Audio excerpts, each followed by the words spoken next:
Hi, ever wonder what it's like to work another profession or live in the underworld? Listen to unsuspecting riders give a 10 to 15 minute personal masterclass as I spontaneously interview them as they enter my taxi. I'm your host, Simon Rushton, and this is Taxi Chronicles.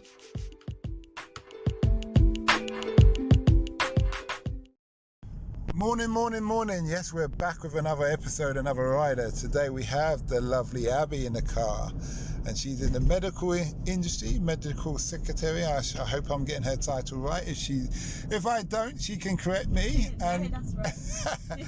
and we're just going to hear what it takes to become a medical secretary. So nice to have you in the car today, Abby. Thank you. It's lovely speaking with you. Okay. First question is, what kind of child were you when you were in school? I was definitely... The thing is, I did really well in school, but I never really enjoyed school. I always sort of found it a bit of a chore, and I always felt like you're kind of... You know, when you go into year 7 or whatever, you're 11, 12, and you're sort of forced to be friends with like all these kinds of people. You're all stuck together. You all have to make it work somehow and things like that. So I always found school to be quite hard socially in a way, because, you know, you can't really choose your own friends so much. But I did do very well in school, and I excelled at sort of English and theatre, things like that I really enjoyed. So I was definitely more creative, but I've always been very outgoing and quite confident. And in my role as a med-sec, that's definitely helped me a lot get into that, and it sort of helped me to excel in my role, actually. So I think... My job that I do now, a lot of it is more common sense. So when I look back to my school days, I always think, you know, all the things I learned is great, but when you leave school, and some people choose to go to uni, others choose to go straight get a job, me choosing to just go get a job, I think was the best option, actually, because I found that all jobs now, including ones that uni graduates go into, the main thing you need is common sense and experience, and it gets you a lot further than having a degree. Obviously, if you're something like a doctor or a lawyer, those are things you definitely need, but you're having common sense and just sort of having a good attitude towards working is what gets you far, and in any kind of job, really, I think. When you left school, yeah, how many GCSEs did you get? I had, right, so seeing above, 7 GCSEs. Okay, so I think you got the maths and English. Yeah. As the principal one. Yeah, well, actually, I never managed to pass maths, but English, I was A*A, but maths I could just never do. My whole life, I've never been able to do maths. Okay. So you still managed to get into the job? Yeah. Yeah. So you went straight from school into the job? Yeah. So I went straight from school into an apprenticeship, and I actually did an apprenticeship in childcare.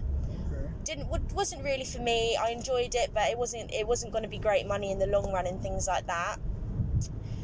So I left there, and then I just worked as a waitress for a little while whilst I figured out what I really wanted to do. Why wasn't the nanny so the childcare for you? Do you know what? I just thought of it as, do I want to be doing this for the rest of my life? And the answer was just no. That was it, really. And it wasn't great pay, you know, considering how much those ladies do every day. They're really not paid all that great, and I just thought, I don't really want to do this forever, and then just got a random little job whilst I figured out what I did want to do. Okay. And then I was lucky enough to get my medical secretary apprenticeship, and I did very well in it, luckily. How long was your apprenticeship? It was about a year, and then they took me on full time. So what is a medical, because it's not hands-on, if it's a medical, correct me if I'm wrong, what does it entail? So we look after the private doctors. So we book their clinics, we speak with their patients, bookings, booking diagnostics, things like that. All the sort of admin side of what needs to be done, we do. So I suppose you need to have a bit more than a basic understanding of the kind of things you're going to be talking about in relation to your work colleague, the doctor. Yeah. So the thing is, once you get into the role, you start to pick up medical terminology quite quick, I think. Okay.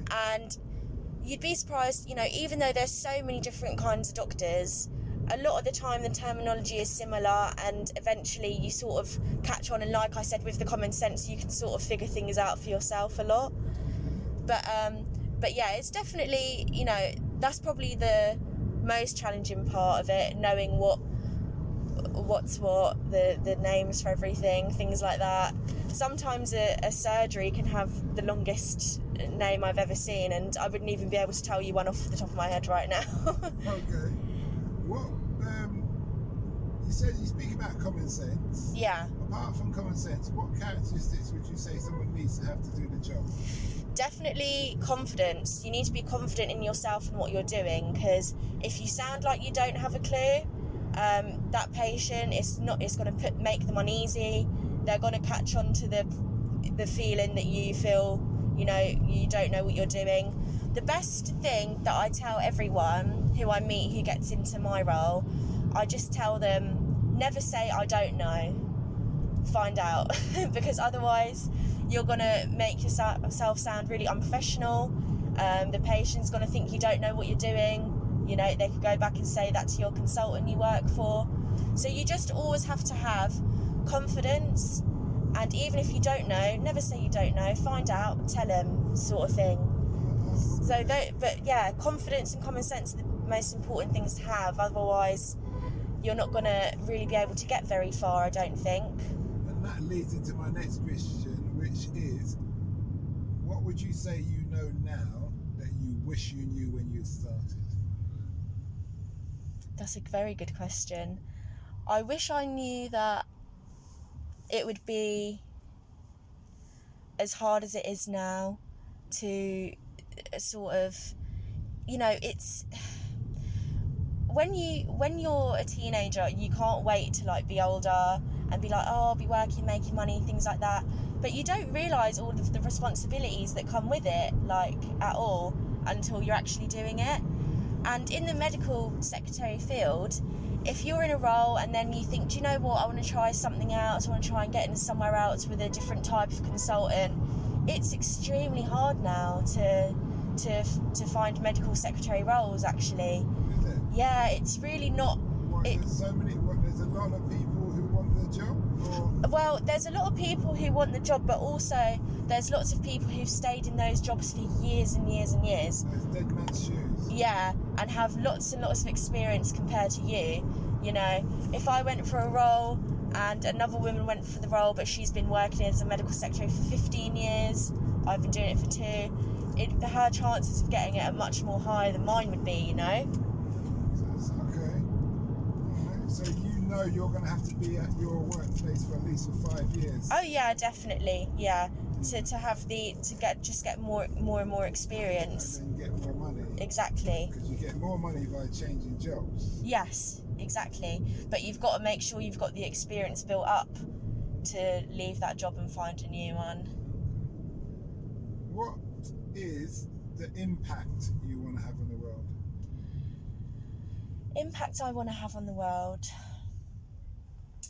I think that in today's society, this day and age, people, everyone, all kinds of people, all ages, everyone lives with such worry every day, worrying about bills, worrying about, things they've got to pay off, or worrying about how they look, I've noticed, is such a big one.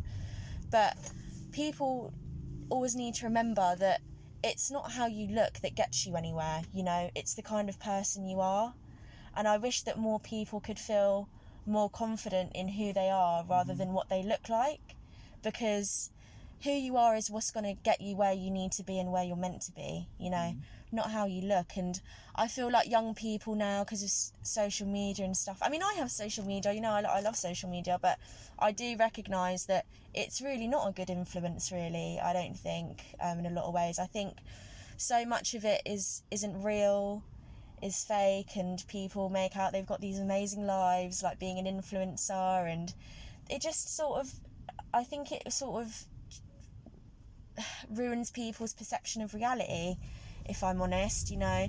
I think it makes people think that they should look a certain way, be a certain way, have a certain job, have certain materialistic things. So your impact would be? I'd want the people that I'm friends with, and when I'm older and have a family and have children, I'd want my kids to always remember that they're,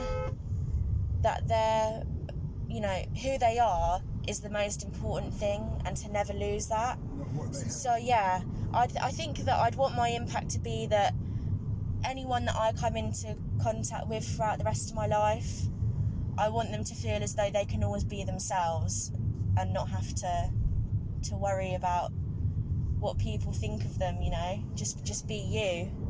I don't know what you'd call that, but that's okay. Yeah. Okay. Is it a stressful job? And if so, how do you do pressure release for yourself?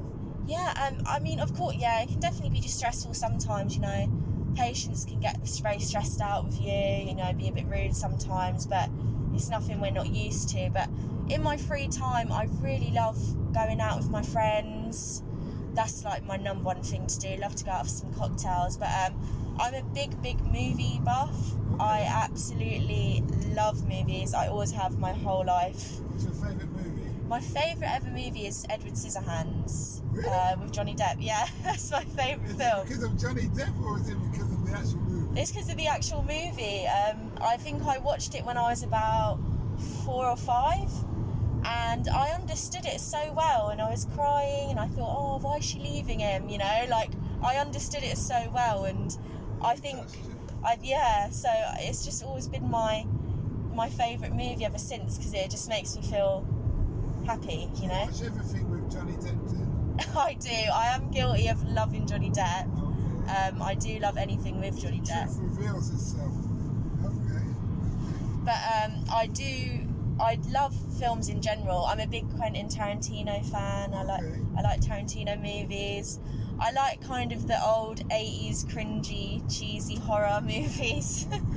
I think they're my guilty pleasure sometimes. But no, I absolutely love movies. I think that it's kind of becoming a bit of a dying art now, though, you know. Everything's on... When I was a kid, I couldn't wait to go to the cinema. You know, that was like my favourite thing to do. And now, obviously, with the pandemic, so many have had to shut down. You've still got the drive-ins open?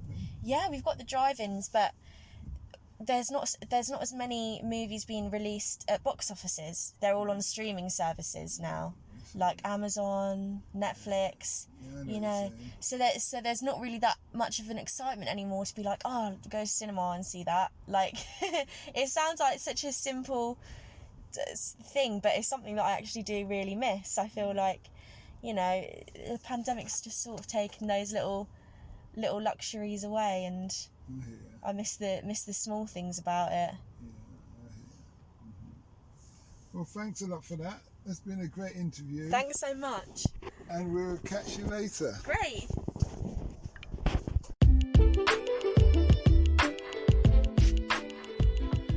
We hope you liked that interview. Don't forget to like, share and subscribe to get the latest daily episode. Ever considered investing in the continent with the fastest growing economy and population on Earth? The same continent that holds 30% of the world's known natural resources? Then listen to our sister podcast, Africa Investor Stories, where you will hear real investors with real stories from around the world share their experience of investing in Africa. We post Monday and Thursday at 10 a.m.